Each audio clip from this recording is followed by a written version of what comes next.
కొరింథీయులకు రాసిన మొదటి పత్రిక 11వ అధ్యాయము 23వ వచనం నుంచి కొన్ని వచనాలు మనం ప్రభు ఆరాధన గురించి కొన్ని విషయాలు బైబిల్ గ్రంథంలో చదువుతాం.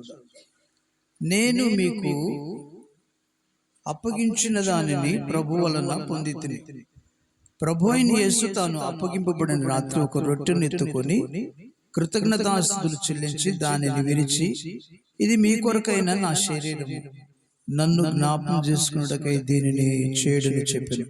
ఆ ప్రకారమే భోజనమైన పిమ్మట ఆయన పాత్రను ఎత్తుకొని, ఈ పాత్ర నా రక్తం వలనైన కృత నిబంధన, మీరు దీనిలోని త్రాగునప్పుడల్లా నన్ను జ్ఞాపకం చేసుకున్నటకై దీనిని చేయడని చెప్పాను.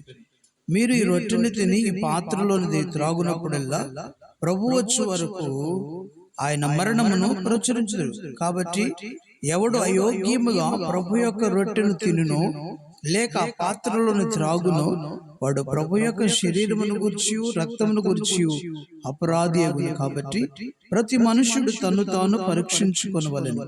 అలాగు చేసి ఆ రొట్టెను తిని ఆ పాత్రలోని త్రాగవలెను.